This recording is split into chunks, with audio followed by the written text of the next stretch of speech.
So it was a few years later when I arrived to a house-sitting job in the Caribbean that I personally learned what dengue fever is like. On this episode, we're going to talk about the foodborne illness, aka bad acid trip, called ciguatera, that makes hot things feel and taste cold and cold things feel and taste hot. Since one disease is not enough, we're also going to talk about dengue fever. Things that are about to get hot, or maybe it might feel cold while it's actually hot. So fuck it, just bring your thermometer.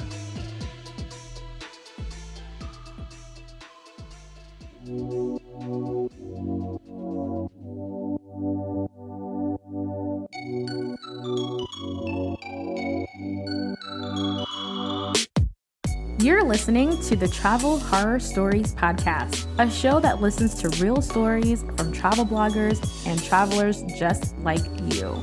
Then we unpack those stories to discuss safety tricks, prevention treats, horror hacks, and follow-up tactics. The goal is to turn travel nightmares into dreams of beaches, sunshine, and margaritas.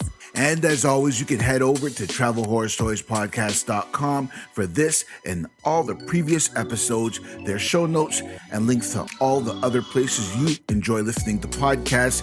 If you're listening via Apple Podcasts, don't forget to give the episode a 5-star rating and leave a comment, because that will help more people find the show.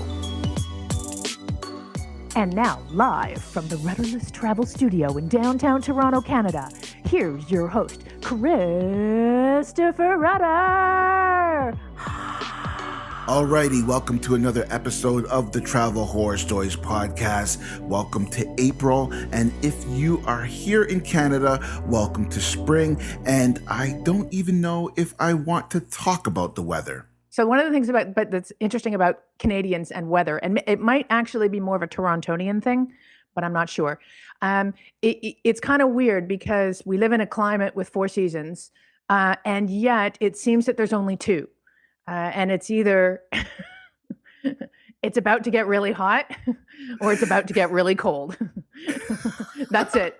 That's all it is. It's either too hot or too cold, or it's about to get really hot or it's about to get really cold. It's never perfect. There's always something wrong with the weather. You know what's funny is that I would even argue to say that there's 3, because the third one is construction. That season is always going on. So it's either hot, cold, or construction, because construction seems to be going on in the summer, in the winter, whenever. And I mean, I'm in the downtown core, and I mean, there's no shortage of construction and cranes and all kinds of stuff all over the place. So construction is the other one. I actually heard that there are more cranes in Toronto, at least pre-pandemic. I'm not sure what the case is right now, but there are more cranes in Toronto than there are anywhere else in the world. Well, you know, I don't know if that's like cumulative or if that's just in general, but I mean, Toronto is the money laundering capital of the world. For some reason, I find this a badge of pride. So it stands to reason that there's going to be a lot of cranes for construction, but it's the road construction that gets me. I mean, I lost years of my life in Toronto traffic. That's part of the reason why I actually sold everything. I was like, I'm out. I can't do this. I'm going to die, live and die on the roads. So, and according to your plan, you thought that you'd be gone 12 years and come back and this shit would be done, right? But wrong. Nope. It got worse. Just begun. Yeah, exactly. I read somewhere that it actually takes an hour to get from Toronto to Toronto. And that's on a good day. That's on a good day. Exactly. And you know what? That's quite frankly, that's true. So, So speaking of the weather outside right now it's actually not too bad. I mean, exactly. I'm trying to be positive, but let's be real. I mean, we're having a terrible spring. It's terrible. It's like last year. Last year we went from winter to summer, and summer happened on June 15th, and it was just winter right until then. I remember this very well. The only difference is this year, the same thing is happening, except it doesn't really matter to us because we're all inside. Exactly. And that's what I've been saying for the past couple of episodes. And in a weird way, I'm actually saying that, you know, it's actually not bad that it sucks outside because we can't go outside to enjoy it anyways. Exactly. So, I feel so much better about my life when it's outside. That's right. This is life in Canada. This is literally what we talk about. We talk about the weather. That's why I made it such a prominent part of this show, because it's 100% truly Canadian. It's exactly what we talk about all the time. So that's what it's like outside. I was trying to be nice. Nora's being real. And somewhere in between the two of us is the truth. Exactly. So you can figure it out. But what the truth is that I'm so happy that you guys are tuning in. So whenever it's the 5th episode, you know what that means. We all get excited. I get super amped because I know that my good friend Nora is in the house with me. So we get to delve into another one of her stories. But before we talk about who Nora is, if for some strange reason you haven't been paying attention, this episode is the 3rd installment of a 5-part series based on Nora's blog post called Brace Yourself, Travel Isn't All Roses and Lollipops. Ain't that the truth? And you'll find that blog post on her blog, The Professional Hobo. It's a great read, which I've linked to in the show notes. Be sure to check out episode 15 and episode 20, which talk about Nora's experiences with the Australian bushfires and breaking up while abroad. With me, once again, riding co-pilot in my rudderless ship is Miss Nora Dunn. How you doing, Nora? I'm fabulous. And once again, it is a pleasure to be here riffing with you on all the crappy stuff that can happen when we travel. Exactly. And I mean, you're the one who takes the cake on that.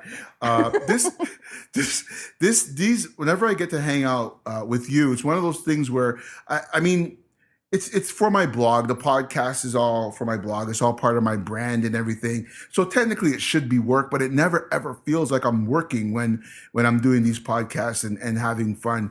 So thank you for that, because it has a lot to do with you. And it's almost like, and you know, if you ever catch Nora and I at an actual event, this is just exactly how we behave in real life.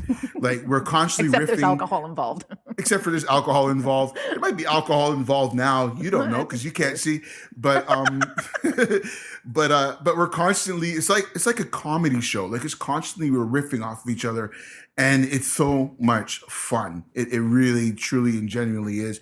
You're so much fun, Nora. It really is, and I really appreciate you coming back and doing these reoccurring episodes, because they're lots of fun, and you have a lot to offer and a lot to give, because, you know, I don't know much people who can say they've been traveling full time for, 12 years. So, kudos to you. I wish they gave out awards for that kind of thing, because, yeah, I'd like an award. Yeah, I need something to show for this other than, scars and diseases and stuff. Yeah, exactly. Which is the perfect segue. We'll get there in a second. And the Oscar goes to Nora Dunn for The Professional Hobo. Nora, tell us all about your blog, please.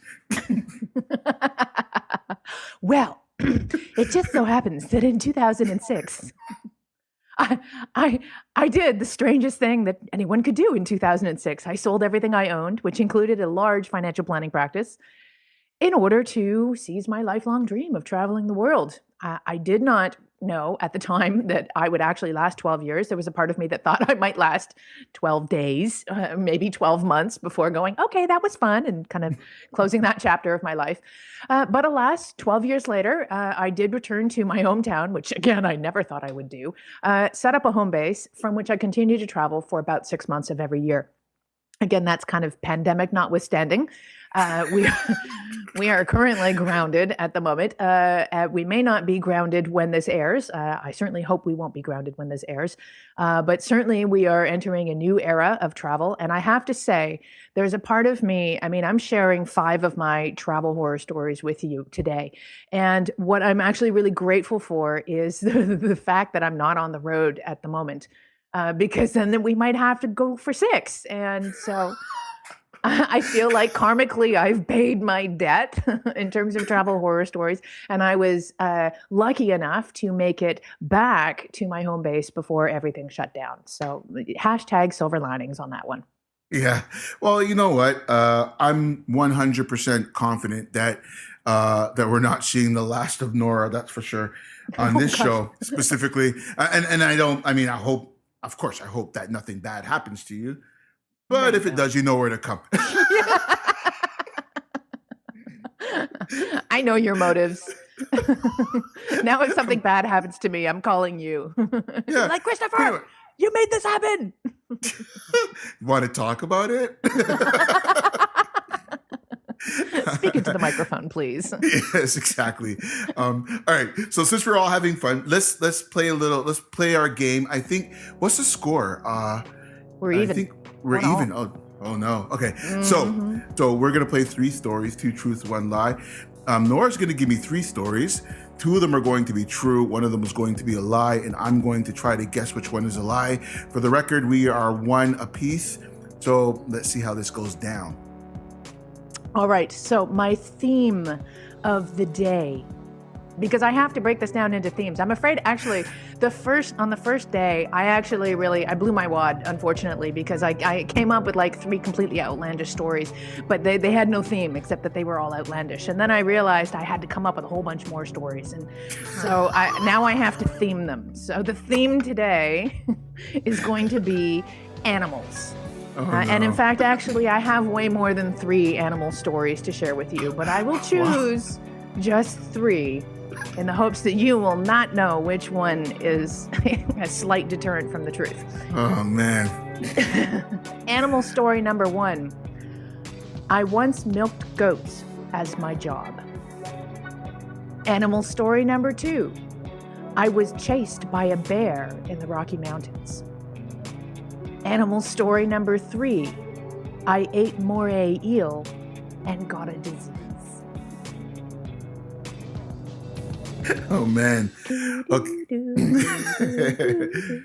Okay, you know what? I'm just gonna go with. I'm gonna try to apply a little bit of logic, which doesn't happen too often.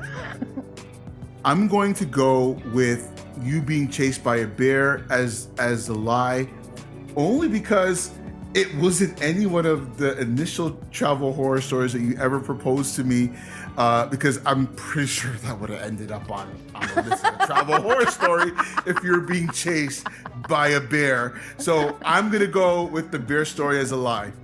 Well, ding, ding, ding, ding, ding, you are right. The reason I chose that as my fib was because I wasn't chased by a bear, but I thought I was being chased by a bear.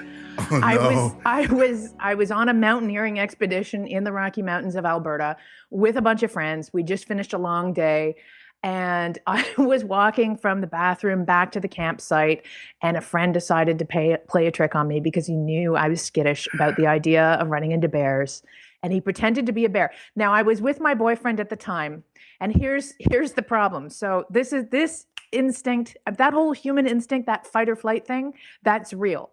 Because I was with my boyfriend at the time when our friend jumped out and pretended to be a bear. And I learned that my instinct is to fly because I ran.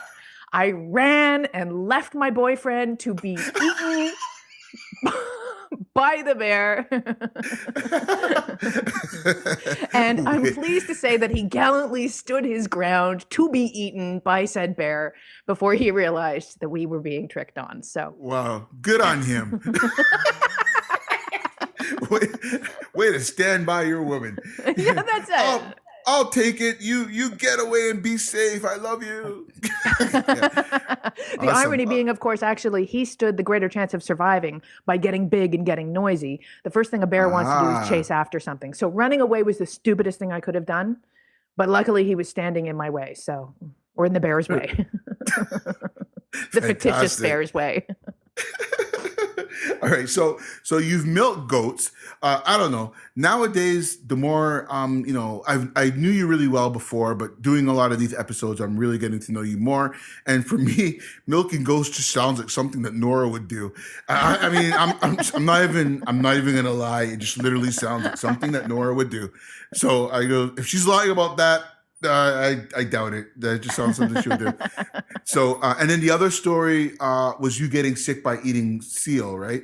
Moray eel. Okay. So yeah. So briefly go into the eel story and then go into the goat story. Well, actually, I'm going to save the eel story for last because that's a segue into one of the many diseases I've suffered from while traveling. Perfect. That's why I Okay. told that All right. story today. Excellent. The milking goats happened because shortly into my full-time travels, I discovered a really nifty thing, a really nifty way to travel the world in a very immersive and culturally rewarding way, but also a very financially awarding way in that I learned how to get accommodation for free. And over the years, I actually learned how to get accommodation for free around the world in 5 different ways. It became the topic of a book, shameless self-promotion right here. How to get free accommodation on the road is available for purchase at theprofessionalhobo.com.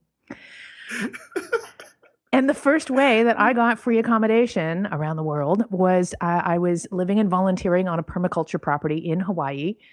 It was the first volunteer gig I'd ever done, but basically you volunteer for a few hours a day in trade for a free place to stay. This was a completely off-grid place. I had my own yurt that didn't have doors or windows because you didn't need it in such a remote place as where I was in this little corner of Hawaii, Wow. looking across 150 yards of hardened lava that led to a 30-foot cliff with gigantic ocean waves crashing against it. Oh my gosh. Wow. And that was my TV. Wow. And my job was to milk the goats every day. And that was what I did in trade for free accommodation. I Oh my learned so much gosh. about goats. Not only the fact that they have really creepy eyes, but they've got bold personalities. And once you get goat in your clothing, the smell never goes away. It doesn't matter how many times you wash that shirt, you will always smell like goat. Wow. Yeah. Oh my gosh. How's that for learning something? See, this is educational too. Totally educational. That's amazing. You know what? I would, for views like that, I would milk as many goats as you need me to milk. Straight up. They're ornery. They're very ornery, but they are amusing. And I'm sure you have a blog post about that. So Actually, one of the I made a video about milking goats, all right. and it went viral on YouTube. Wicked. Okay, so send me the link later. I'll put it in the show notes. So great. Okay.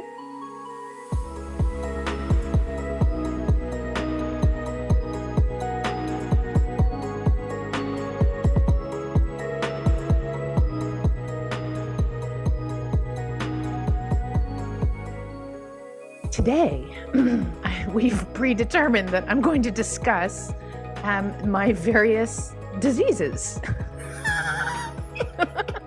that I got while traveling the world.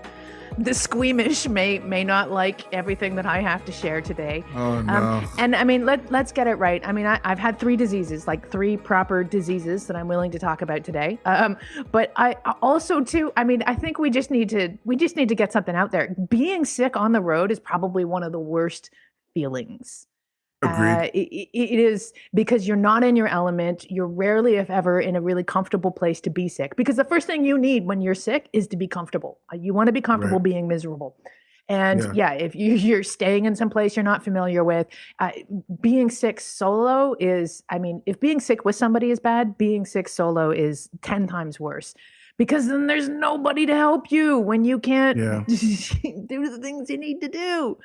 Yeah. Like eat and survive and whatnot. So yeah, definitely lots of challenges. And certainly post all of these diseases, I lived in Peru for a few years, and I learned the hard way that the water is not drinkable. I never drank the water, but I still got multiple bouts of waterborne parasites and bacterias that led to very unsavory experiences of the gastrointestinal variety. Wow. But Oh, that's man. another story. That pales in comparison to what we'll be talking Oh, about today. Please stop. I was just going to say that's not even part of the story you're talking about today. Yeah. Oh my gosh.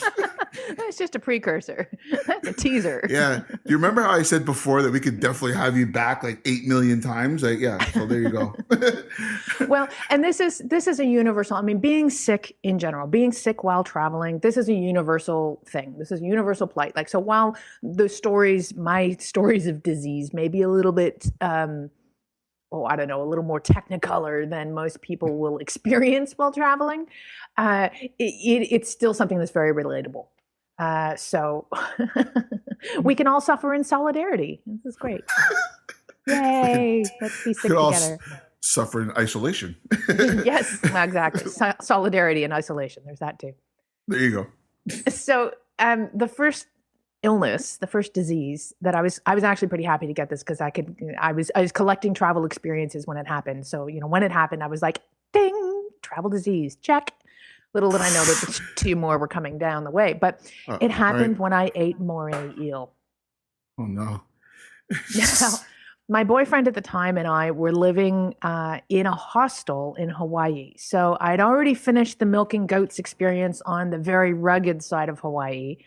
And I needed to get the goat out of my life and my clothes. So we moved to the other side of the island, which was like a stark contrast to that of permaculture. It was the Kona side of the island, of the big island of Hawaii.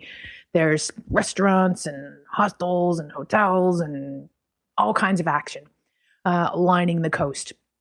And so we were living and volunteering in trade for free accommodation at a hostel. I was actually painting murals in trade for my accommodation. Painting murals? I was painting murals all around the hostel in trade for my accommodation. Yeah, no, I don't do anything small measures. No, don't ask me to clean or change sheets or something. No. I'm a paint murals. And to this day, the entire front wall of the hostel has this gigantic caricaturized picture of the big island of Hawaii and my signature at the bottom right-hand corner. Wow. I didn't even know I could paint when I started doing this, so that was kind of an interesting discovery. Oh my, you know that we stopped playing the game, right? Are we still lying here? What's happening? No, I'm just joking. So while we're living the good life in Hawaii, my boyfriend decides he wants to get into spearfishing. And so he starts making, he gets a mask and flippers and a little spear gun and goes down regularly and does his little spearfishing thing. Once or twice I went with him and then realized that it's not a team sport because he had a bag. So basically when you go spearfishing, you're going to catch, ideally, many things. So then you've got to have a way to, once you've speared them, you kind of attach them to a bag or something that's floating behind you. So then that way, when the sharks smell the blood, they don't eat you. They just eat the stuff you speared, which is floating 10 feet behind you. Wow. The problem being, I couldn't keep, because I had my own snorkel and mask and I'm looking at stuff and, swimming around and he's, looking at stuff and swimming around. And he'll regularly just veer off in a direction and suddenly I'll feel something by my head and it's dead fish that were floating behind him. Right. So his stuff is at my head and now the sharks are going to eat me. So I was over it. I'm like, okay, now you go spearfishing on your own, hon. That's good. Yeah. Just get dinner. Just get dinner. So now it's also, I think I'm also going to just take a slight tangent and move to the right to describe some of our roommates when we were living at the hostel. There were about 5 of us who were living at this hostel and 6 of us who were living at the hostel and working in trade for accommodation. And one of these people was a woman who was a marine biologist. She'd recently gotten out of school and she was in addition to living and working at the hostel, she was doing leading snorkeling tours and working for a company doing such things. And she had a real love of ocean life. And she also didn't like the fact that we were eating the creatures therein. And so she would regularly say, you better watch out for ciguatera. You're going to get sick. You're going to get sick from eating these things you're catching. This is not good. And we always kind of dismissed her warnings as, yeah, you're all kind of like marine biologists, vegan, oh, don't hurt my sea brethren. It's, so I didn't really pay much attention to her when she said this. And one day, my boyfriend comes home with the bounty to end all bounties. He's got, his spear is full of all these different kinds of fish and this gigantic 3-foot eel, a moray eel that he managed to catch. Whoa. He's really proud of this. He's really like, he did this. And so, he's beating his chest when he hands me all this fish to get ready to cook. And I'm like, I don't even know if we can eat this. Like, is this edible? So I got to look up moray eel. And first of all, I had to identify it as a moray eel, which was a challenge. And then I had to figure out how to get it ready and cook it. Wow.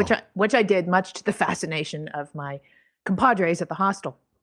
So then the story continues, and moray eel is okay, by the way. It's not great, but it's good.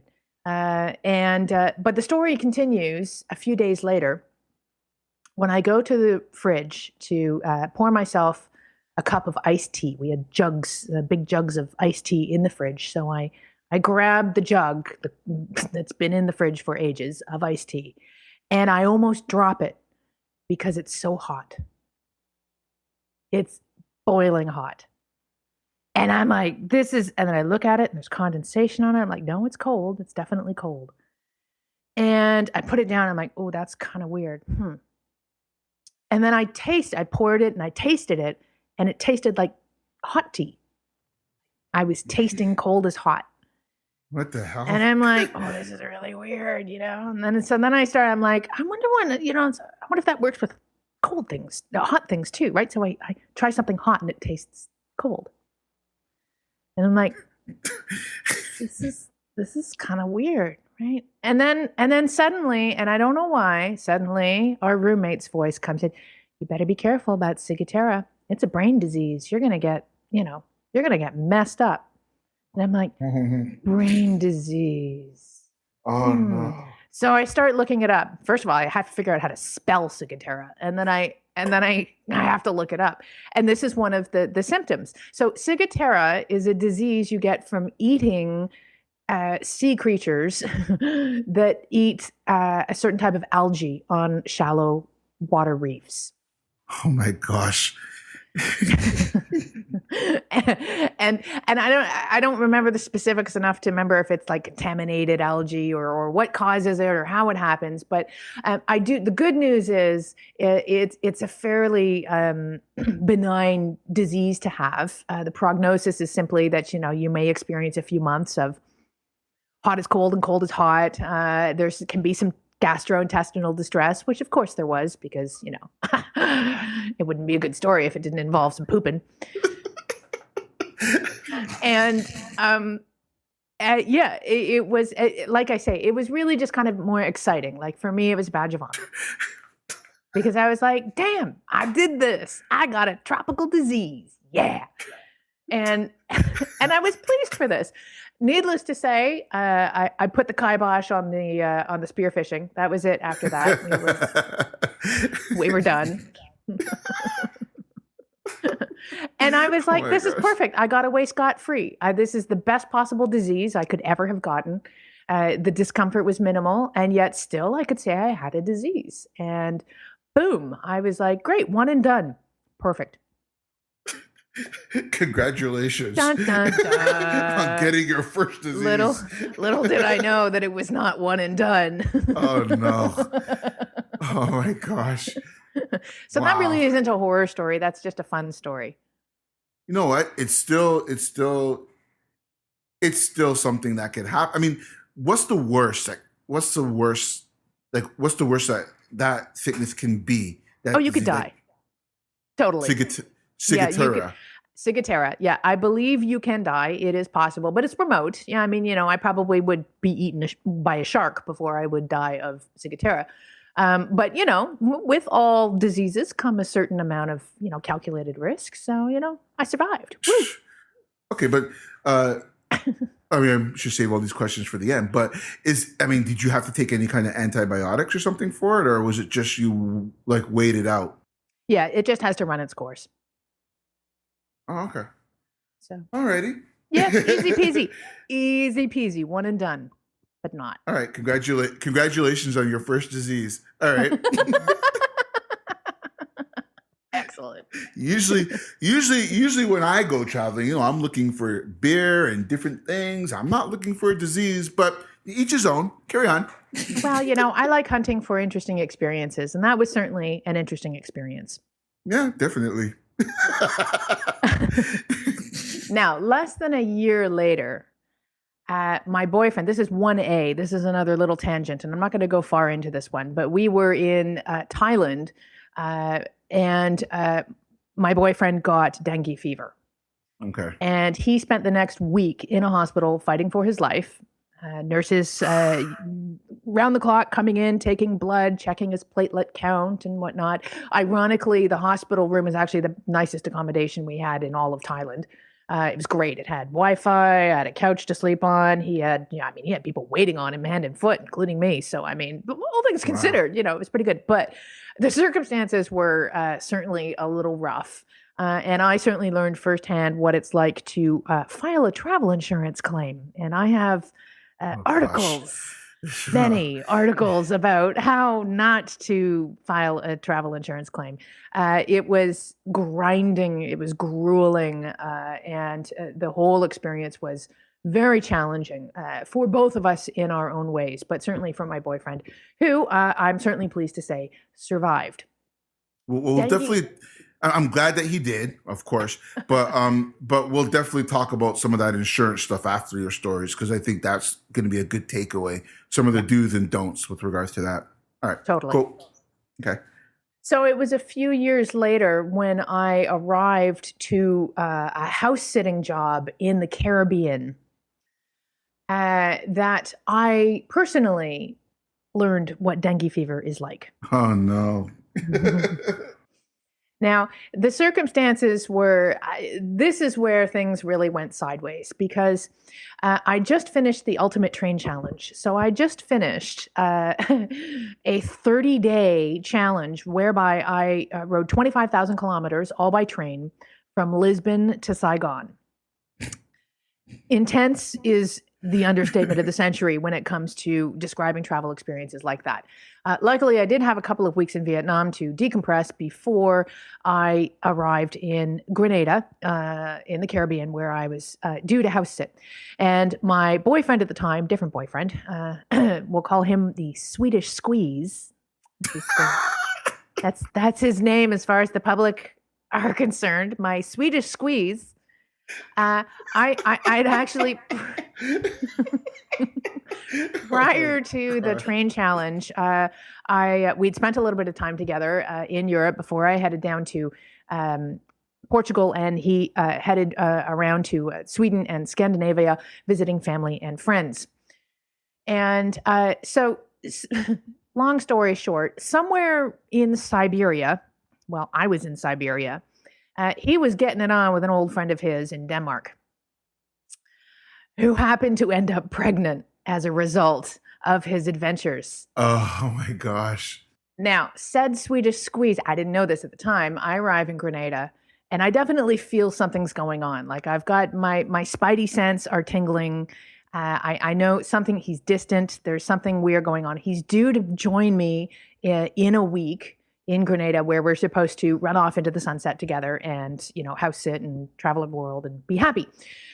And I arrive at this idyllic place in Grenada, and I absolutely love it. So I I get on the phone with him. I'm like, okay, listen, we got to clear the air. There's something going on. I don't know what it is, but if you have anything to share with me, share it with me now, because this place is paradise, and I want this place to be paradisical for us. And he said, oh yeah, okay, well, here's the scoop. I just got this chick pregnant. I'm like, okay, so you're not coming. That solves that problem. Okay, great. Wow. And I hang up the phone with him, and I'm in a shock, of course. So what do you do when you're in shock? You go grocery shopping.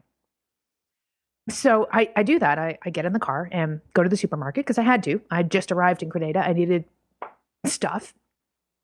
And somewhere around the cans of tuna in the grocery store, my vision blurs and darkens, my knees buckle, and I realize I'm in trouble. Something's going on. I have to get home right away.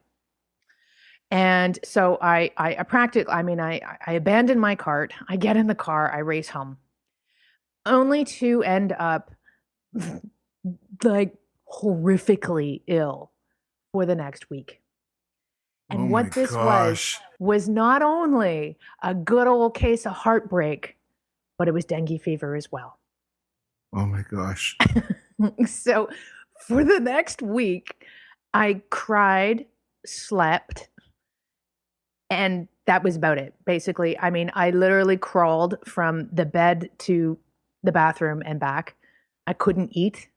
I could barely get enough water into me, and I was completely alone. And it was just like the heartbreak was like exaggerated. It was exemplified because I was alone and I couldn't even take care of myself. I couldn't even drive myself to the hospital, nor did I know the number of an emergency service, nor did I have a phone to even call emergency services. Like I was messed up. Oh my gosh. Wow. Now, dengue fever, for those who are not familiar, is a mosquito-borne disease. You cannot be vaccinated for it, nor is there a cure. There are 4 strains of dengue fever. 2 are considered good, and 2 are considered bad. My boyfriend, my ex-boyfriend, had the bad kind in Thailand. That was why he was in the hospital. I had the good kind, I think. But who's to know? Because I never made it to the hospital. The reason I knew it was dengue fever is there are a few things that happen during the course of suffering from this delightful disease that are fairly stereotypical. One of which is, they call it the bone-breaking disease. So when you're in the latter stages of dengue fever, which lasts about a week, you literally feel like your bones are being broken. The soreness that comes from deep inside is like... there's no solution. There's no way through it. You just have to feel it. And then, if that's not enough, then you will break into a full body rash, which is even more delightful. So I got the bone breaking and the full body rash at the end of this, which is why I could then self-diagnose this as being dengue fever.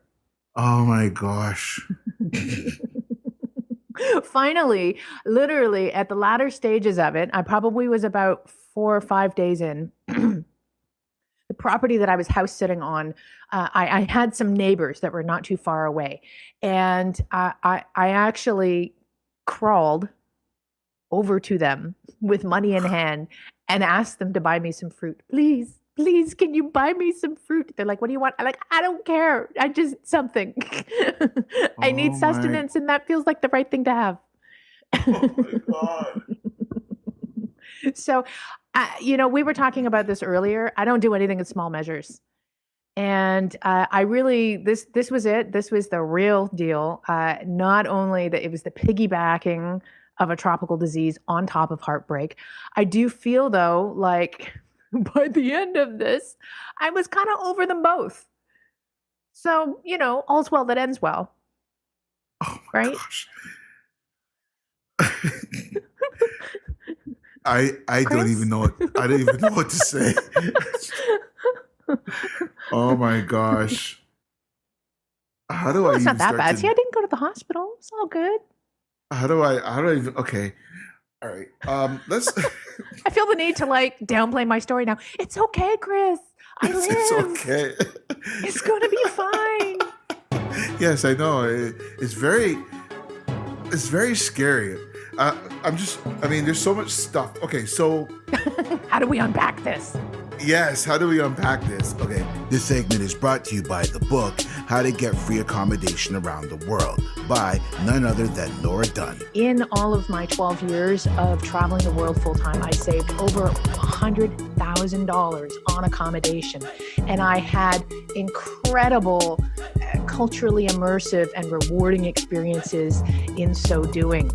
I also stayed in beautiful spots around the world, so getting free accommodation does not mean sacrificing on style, and there's lots of different ways to do it, from volunteering to house sitting to hospitality exchanges, living on boats, and home exchanges. In my book, I talk about all 5 different forms of free accommodation. I show you how to get gigs. I show you how to stand out and create profiles that will put you in demand. And if you happen to be running an online business, I talk about doing that concurrently to getting various forms of free accommodation, because some are definitely better than others in terms of getting free accommodation. It's in its 3rd edition now, and all for the cost of a cheeseburger. You can learn all these different ways to get free accommodation, and it will pay for itself in less than one night on your next trip. So, how do you think you got it? Is it something that is, you get it from mosquitoes, so yes, but, I guess I should answer my own question. Ding, ding, ding, ding, ding. So there actually is a little more of a science to it than that. There are specific types of mosquitoes that carry dengue fever, and you can identify them because they've got these kind of like black and white zebra stripes on their body. And they are particularly prevalent at dawn and dusk. Now, it's already been established by my boyfriend's experience in Thailand that dengue-carrying mosquitoes do exist in Southeast Asia. And of course, I had just been in Vietnam, so there is a chance that that could be where I got it. But I feel like I got it in Grenada. Their dengue-carrying mosquitoes do also exist in Grenada, although certainly the woman who owns the house where I house at insisted she herself had suffered from dengue fever a couple of years prior, and she insisted that the dengue mosquitoes had made a mass exodus from Grenada, and that wouldn't have been what I had. But either way, whether it was Vietnam or Grenada where I got it, I definitely got it. Okay, so if you got it, because what was the timeline between Vietnam and Grenada? Like, how much time was that before you were in that country and then in the other one? About 22 hours. Okay, so currently with the coronavirus, that can take like a minimum of 5 days before someone starts to show symptoms, I heard. So, no one knows for sure, but with coronavirus, but that's what I've been hearing. So in 22 hours, for sure, you could have got bit in Vietnam and brought it there. But of course, you could have gotten it in the Caribbean as well. I kind of feel like it was the Caribbean because I got, I spent the first couple of days, I guess it was on day 3 that I got this, or day 2. And I'd already made the prime mistake of hanging out at sunset. The property that I was at had a lot of grass, so they had these terrible biting sandflies. So I was covered in bites from them, and it just stands to reason. I was like next to a swamp. So there were terrible biting things, out all the time, but certainly at dusk, which is exactly when I was out. So it just feels logical that was where I got it, and it feels poetic for me as well because that was where I got my heart broken. So it just felt like. That's just, that's the way I roll. Yeah, apparently. Just add the drama in there as well. But okay, and you said you were by swamps, and we know mosquitoes like still not moving. What's it? Still water? So yes. Not moving water. Yeah. I know there's a word for kind. that, but I can't think of the word. There's a word for it when the water's not moving. Anyways, okay. All right. So you said that you were inside the grocery store when you all of a sudden just felt black. So is that just how the fever hits you? Like, is that what happened to your ex at the time? Like, is it just you're just 1 second you're normal, and the next second you're not? And then actually, I know not to ask you 2 questions in a row, so I'll wait because I never remember the second one. Yes. So I'll wait for you to answer the first question, and then I'll ask you the second one. Okay, so off you go then. You know what? That's a good question. I actually thought at the time, it was the fever kind of taking effect. But with a little bit of perspective, I realized that was probably more just my body shutting down because of the emotional punch in the gut that I'd gotten from my Swedish squeeze. Right. Because years later, I would experience something similar when I had a heartbreaking experience in South America. So I can equate my world darkening and my knees buckling to the emotional fallout that I was certainly at the time in Grenada unprepared for. The first sign of dengue fever, certainly from my boyfriend in Thailand, and for me shortly after getting back, is just an outrageous fever. and everything that comes along with a fever, from dizziness and weakness and lack of appetite and hot, cold, sweats, everything in between. Right, right. Well, at least you didn't go from a Swedish squeeze to a Stockholm syndrome. So Ooh, ba-bow. thank you. Very Thank good. you very much. Ba-dum. I'll be here all week. Okay. So what do you think you could have done differently then? Because obviously you had the fever, but you chose to jump in a car and go home. So do you think that do you think it would have been better to go to the hospital, or did you just not know where none of that stuff was? Because you were literally just got there. So what would you, in hindsight, and if you were able to, like, what would you have done? Because you didn't have. I think you said you didn't have a phone number. You didn't have the phone. You didn't have. You didn't have like any information. So what do you think you would have done differently, if anything, with regards to that? So. Would you suggest people be prepared or know where the hospitals are? Or what would you have done differently in that situation? I don't know that I actually would have done anything differently. I mean, like you said, I didn't know where the hospital was, and I didn't know what was happening to me to realize that I had a medical emergency on my hands.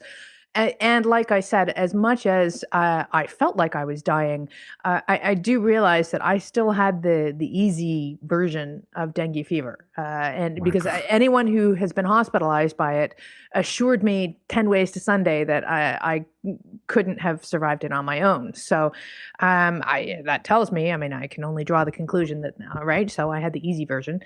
Um, it was, and you know what? Eventually, I did do the right thing, which was I sought the help of a neighbor, who was unbeknownst to me, they had actually been checking on me, but I was usually in some stage of delirium or unconsciousness. I didn't realize that they'd been coming by. So Right. it was, and they were very kind, and they became good friends after that. So. And dengue fever is one of those things that there is no cure anyway. So, and in a country like Grenada, unless you need to be put on fluids like intravenously, they're just going to send you home anyway. Wow. Okay. So since there's no cure, and since, oh my gosh, there's so many questions. Okay. So, so with regards to your ex, right? How did, what were some of the things that were different between his case and yours? Because he obviously had a worse one. So let's answer that question first. Like, what are some of the differences? Because clearly you're saying that he wouldn't have, if he didn't end up in the hospital, he definitely wouldn't have survived. So what's some of the differences between what he had and what you had?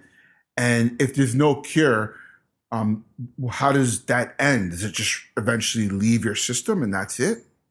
Or is he always prone to getting it again easier because it's still in his system? Like, how does that work? So there is a certain degree of inoculation that you get once you've had it. Like I said, there were 4 strains of dengue fever. So once you've had one strain, you're not going to get that strain again. However, you are extra susceptible to getting the other 3 strains. So there's yeah, great, you're inoculated against one of them, but you got to be careful about the other 3. Right. Now, for him, I guess it also is worth noting, I've been courteously avoiding the topic, but you keep asking questions that are forcing me to lay all my cards on the table, which is that I don't, Oops. I don't enjoy hospital experiences. I don't really think anybody does. But I also have a slightly pathological fear of needles. So if the diagnosis requires me to give blood, I have to be unconscious. So I was just like, no, it's not going to happen. I mean, again, I literally have to be unconscious for someone to get blood out of me. Whereas my boyfriend at the time was his first line, being in Canada, we have socialized healthcare. So for him, and he's got sick a lot. I mean, I can't even begin to describe the accidents and illnesses he had suffered from. So for him, the first line of defense is always the ER. So that didn't work out so well for us when we were in Hawaii, and he stubbed his toe and they thought it was broken and decided we had to go to the hospital for a $900 bill later. But in Thailand, it was, again, he said, I think I'm really sick. I need help. And he's thinking towards the hospital.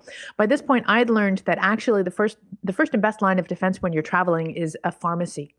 Because pharmacists are, they go through almost the equivalent amount of training and education as doctors. They're incredibly knowledgeable, and almost all technical pharmaceutical terms are in English. So most pharmacists have some decent command of the English language.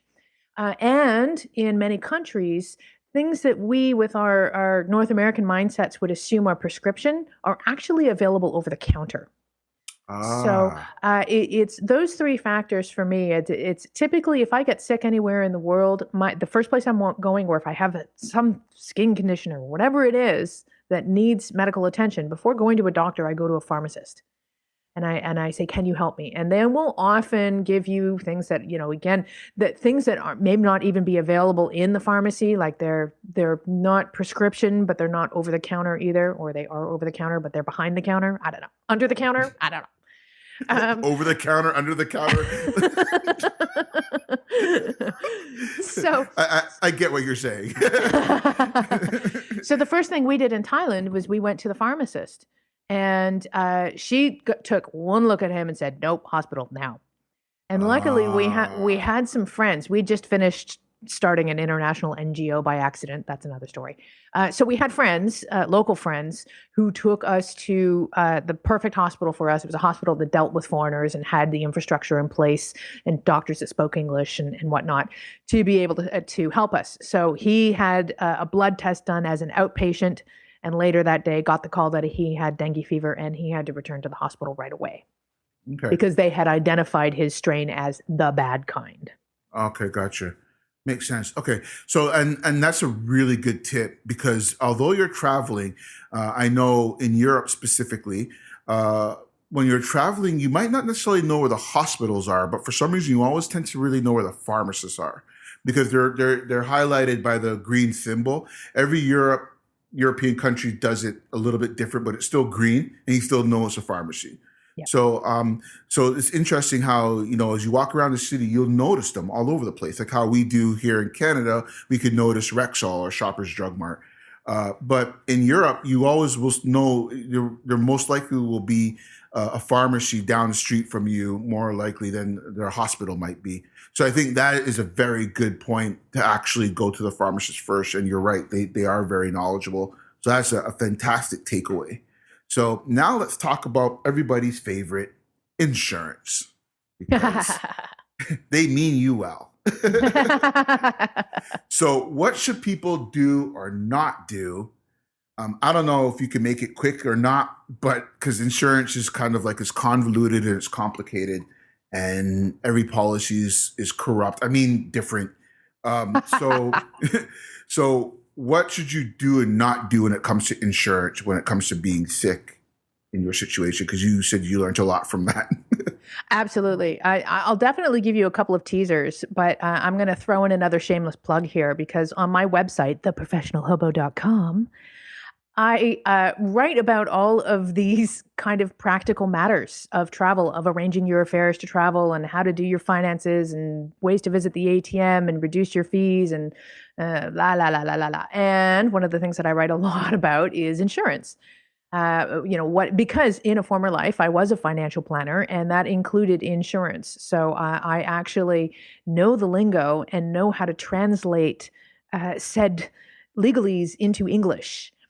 Which is important. So I even have an article about travel insurance where I even break everything down with a glossary, and I tell people how to structure their policies in a way that is conducive to them. But the first piece of advice that I always give is read your policy. You may lose the will to live somewhere in there, but read it. And make sure you know in and out and up and down what your policy is going to give you. Second of all, if you are in a position where you think you're going to need to make a claim, before you do anything, call the insurance company. Because you may, of your own volition, go to a doctor or a hospital that is not supported by the network that the insurance company works with, and they can deny your claim. So call them first, let them know that something's up, or get somebody to call them for you, which is what I did for my boyfriend. Third, once you are in the system and in a position where you are now making a claim, sometimes the bills will be paid directly, like the hospital will pay, the insurance company will pay your hospital bill for you. And in many other cases, you are in a position where you're going to need to be reimbursed for expenses that you have to pay for. And this is where it gets messy. Because, like you say, listen, they provide a service, but they don't make it easy. Of course. So they're not in the position of giving you money. Yeah. If you've ever watched the movie Memento, you'll know how dystopian it can get. And now anyone who hasn't seen the movie Memento is going to have to watch it, and I'm glad for that because it's an excellent movie. But you have to keep records of everything. And be explicit, and including make notes of the dates that you call in to the insurance company, who you talked to, what you spoke about. So keep a record of all of that, and then keep records of all your receipts and everything. And then when you file the claim, you're going to have to mail in your original receipts, but don't do that before making a copy of everything. So when I filed this claim in Thailand, we had a stack of receipts because not only was there the initial visit, the outpatient visit to take the blood, then there was the hospital bill, which was paid directly. But then there was all these other travel insurance related expenses that we were getting claims on because we already had tickets out of the country that we were stuck in the hospital, right? So we had to rebook that travel, and that's something that travel insurance policies will reimburse you for. We also had to extend our visas because the Thai visas had gone out, so we had to pay all kinds of fees to do that. Again, something travel insurance will reimburse you for. And in the end, I had a stack of receipts in different currencies and it was confusing to say the least. And all of these things, and basically what I did was, because I'm ever the planner and, a little bit particular about organizational matters, I literally had this collated booklet of receipts and documents and stuff that I sent into them, and I had the same thing at home. Now or where I was, and that saved my life because the insurance company consistently misfiled everything. They missed certain expenses and other expenses. I had incurred an expense in Malaysian ringgit, and they reimbursed me using Thai baht as the currency, which is like 10 times weaker currency. So literally they gave me a check for 47 cents. And I was like, I call in and I'm like, you made a mistake on this check because it's for 47 cents. And this was a train from Thailand to Singapore. And it's supposed to be a Malaysian ringgit, which is, $47 or whatever it was. Right. And they said, no, we didn't make a mistake. I'm like, okay, so turn to page 12D and move to the third paragraph down. Yeah, you see how that expense, that receipt says MYR? Yeah, that's Malaysian ringgit. Yeah, no, we did it right. So my gosh. The last piece of advice I can give you is escalate, escalate, escalate. Once you realize that they're trying not to pay something because it's not in the terms when it is, or they've paid something back incorrectly, you're going to have to escalate it. And I had to escalate my claim many, many times. But the good news is I eventually did get everything back. I lost a few weeks of my life, but I got my $47. So, And so by escalate, you mean like go higher, like in the chain of command? Okay, very gotcha. kindly, very patiently say, thank you very much for the help. I see that this is you're not going to be able to help me with this matter. Can I please speak to your supervisor?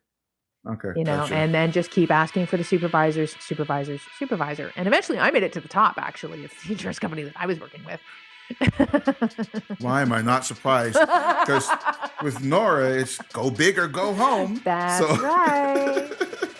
Awesome. Oh my gosh. Such an incredible story. This is another good one for the books. Wow. Thank you so much for sharing that story and all your wonderful tips. And just real quickly, where can people find you on the internet? There's your I can home. be my online home is at theprofessionalhobo.com, where you will find links to all my other online homes. Short and sweet. I like it. Thank you so much for coming on the show again. Woohoo! Thank you very Awesome. much. All right, case closed. That's it for this episode.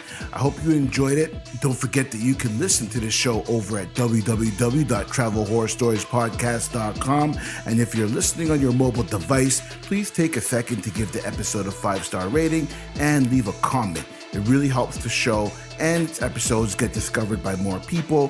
Plus, your feedback will help me tweak and change the show to make it the best show on the internet. Yes. Cheers.